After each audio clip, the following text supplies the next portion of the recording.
Welcome to bird media. నేను మీ పవన్ కృష్ణమూర్తి. తెలంగాణ నేతలు పవన్ కళ్యాణ్ మీద చేస్తున్నటువంటి వ్యాఖ్యలకి ఎవరి దగ్గర నుంచి రెస్పాన్స్ రావాలో చాలా స్పష్టంగా ఘాటుగా వచ్చింది. ఇకనైనా మరి వాళ్ళు ఆపుతారా చూడాలి. అయితే ఎవరి దగ్గర నుంచి వచ్చింది అనుకుంటే చంద్రబాబు నాయుడు గారు పవన్ కళ్యాణ్ మీద తెలంగాణ నేతలు చేస్తున్నటువంటి వ్యాఖ్యలకి చాలా సీరియస్గానే రెస్పాండ్ అయ్యారు. ఆయన మాట్లాడినటువంటి మాటలు చూస్తే తెలంగాణలో పవన్ కళ్యాణ్ గారి మీద కొందరు రాజకీయ నాయకులు చేస్తున్న వ్యాఖ్యలు సరైన పద్ధతి కాదు. ఇలాంటి మాటలు మాట్లాడి లేనిపోయిన సమస్యలు సృష్టించకూడదు. రెండు రాష్ట్రాలుగా విడిపోయిన తర్వాత ఇప్పుడు అనవసరంగా మాట్లాడి విద్వేషాలు రెచ్చగొట్టాలని చూస్తున్నారు, కానీ అది సాధ్యం కాదు. ఏ ప్రాంతానికి ఎవరు ఏం చేశారో ప్రజలకు కూడా బాగా తెలుసు. నేను ఇటీవల తమిళనాడు ఎన్నికల ప్రచారానికి వెళ్ళాను. అక్కడికి కర్ణాటకతో పాటు దేశంలోని అన్ని ప్రాంతాల నేతలు వచ్చారు. కర్ణాటక నుంచి డీకే శివకుమార్ కూడా వచ్చారు. తెలంగాణలో కాంగ్రెస్ బీఆర్ఎస్ పార్టీలు ఉన్నాయి. ఆ బీఆర్ఎస్ జాతీయ పార్టీ అని చెప్పి ఆంధ్రప్రదేశ్లో కూడా విస్తరిస్తామని అన్నారు. మరి ఇప్పుడు ఎందుకు ఇలా మాట్లాడుతున్నారో నాకైతే అర్థం కావట్లేదు. ఇది సరైన విధానం కాదు. ఈరోజు అమెరికా, ఆస్ట్రేలియా, యూకే వంటి దేశాల్లో ఎంతోమంది తెలుగువారు రాజ్యాంగ పదవుల్లో ఉన్నారు. ప్రపంచంలోని అన్ని దేశాల్లో మన వాళ్ళు పదవులు చేపట్టి అక్కడి రాజ్యాంగ ప్రకారం పనిచేస్తున్నారు. ప్రజలకి ఎవరు మంచి సేవ చేస్తే వారే ఆ ప్రాంతాల్లో నాయకులు అవుతారు. రాజకీయ నాయకులు ప్రజా అభివృద్ధిలో, ప్రజా సేవలో పోటీ పడాలి. ప్రజలకి మెరుగైన సేవలు అందించడం మీద దృష్టి పెట్టాలి. అంతేగాని ఇలాంటి విమర్శలతో ప్రజల మధ్య దూరం పెంచకూడదు అని చంద్రబాబు నాయుడు తెలంగాణ నేతలకి హితవు పలికారు. 12 ఏళ్ళు అయిపోయింది. 12 ఏళ్ల తర్వాత కూడా ఇంకా మీరు ఈ పద్ధతితోటి ఇలా ఉంటే అది అంత పద్ధతి కాదు. సో ఇకనైనా ఆపండి. ప్రజల మధ్య విద్వేషాలు రెచ్చగొట్టే ప్రయత్నాలు ఫలించవు. చాలా క్లియర్గా చెప్పారు. ఇంకేం మాట్లాడాలి?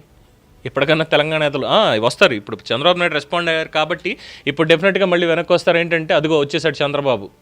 మరి భజన చేయాలి కదా, మాకు కావాలి కదా. తెలంగాణలో ఉద్యమకారుల గురించి మాట్లాడడానికి అయినా సరే అదిగో చంద్రబాబు బూచి ఇదే చెప్తున్నారు కదా. ఆఖరికి తెలంగాణలో తెలంగాణ ఉద్యమంలో కీలకంగా ఉన్నటువంటి వాళ్ళు కూడా బయటకు వచ్చి ఇంకా ఆంధ్ర అని ఏంట్రా నాయన మీ ఏడుపు, డిబేట్కి నేను వస్తా, కావాలంటే అసలు ముందు మన వాళ్ళకి మనం ఏం పీకేమో చేసి చూపించామో అది మాట్లాడదాం ముందు రండి అని చెప్పి అంటుంటే దాని మీద మాట్లాడరు, అసలు మాట్లాడరు. కానీ పవన్ కళ్యాణ్ టార్గెట్ చేసేయాలి. ఇదంతా కూడా దీనికి ఏగో తెలుగుదేశం పార్టీ, జనసేన ఈ రెండింటినీ కూడా ఎలాగైనా విడదీసేయాలనేటువంటి కుట్రలో భాగంగానే ఇవన్నీ కూడా జరుగుతున్నాయి అనేది చాలా స్పష్టం. ఇది బ్యాక్ ఫైర్ అయ్యి రేపు పొద్దున్న ఎవరెవరికి ఎలా తగులుతుంది అనేది మాత్రం నా భూతో నా భవిష్యత్ ఖచ్చితంగా చెప్పలేం. ప్రజలన్నీ కూడా గమనిస్తున్నారు. తెలంగాణ పౌర సమాజం చాలా విజ్ఞతతో ఉన్నటువంటిది, రాజకీయ నాయకుల్లా కాదు. రాజకీయ నాయకులు ఎత్తులు, పై ఎత్తులు, ప్రశాంత్ కిషోర్లు, ఐప్యాక్లు ఇలాంటివి ఎన్నో ఉంటాయి, గిమ్మిక్కులు అది వేరు. కానీ తెలంగాణ పౌర సమాజం, ఆ పౌర సమాజానికంటే ఒక ఆత్మ ఉంది. అన్నీ అబ్జర్వ్ చేస్తూ ఉంటుంది, ఎప్పటికప్పుడు బెండు తీస్తుంది, నెత్తిన పెట్టుకుంటుంది, రెండూ చేస్తుంది. సో పౌర సమాజం జోలికి దయచేసి విద్వేషాల పేరుతో వెళ్ళొద్దు. వాళ్ళు శాంతి కాముకులు. వచ్చిందంటే ఉద్యమం ఎలా అనేది వాళ్ళు చూపిస్తారు. వాళ్ళు చేసినటువంటి పౌర సమాజం చేసినటువంటి ఉద్యమంతో ద సో కాల్డ్ నేతలందరూ మేమే జన్కి నేత అనిపించుకుంటున్నారు తప్ప వీళ్ళంటూ పెద్ద అందరూ పీకిందేం లేదు. చెప్పాంగా, శ్రీకుమార్ లాంటి వాళ్ళు ఇంకా చాలామంది ఉన్నారు ఉద్యమకారులు, విద్యార్థులు. వాళ్ళ జీవితాలు కూడా నాశనం అయిపోయి ఉన్నాయి. కొంతమంది శక్తులు మాత్రం బాగా ఎదిగారు, ఉద్యమం పేరు చెప్పుకొని ఎదిగినటువంటి వాళ్ళు ఉన్నారు. ఉద్యమంతో లాభపడ్డ వాళ్ళు ఉన్నారు. వీళ్ళందరూ బాగానే ఉన్నారు. కానీ ఉద్యమంలో 1200 మంది బలిదానం చేశారు చూసారా, ఏమొరిగింది వాళ్ళకి? ముందు వాటి గురించి చేయండి, ఆ తర్వాత పవన్ కళ్యాణ్ గురించి లేదంటే ఇంకొకరి గురించి మాట్లాడచ్చు. అంతేగాని మా ఇష్టం ఇది అంటే, తెలంగాణ జనసేన నాయకులు కూడా వాళ్ళు తెలంగాణ బిడ్డలే, వాళ్ళకే హక్కు లేదు అంటే ఇటు బీఆర్ఎస్కి హక్కు లేదు, కాంగ్రెస్కి హక్కు లేదు, ఇంకా ఏ పార్టీకి హక్కు లేదు క్లెయిమ్ చేసుకోవడానికి, మాట్లాడడానికి.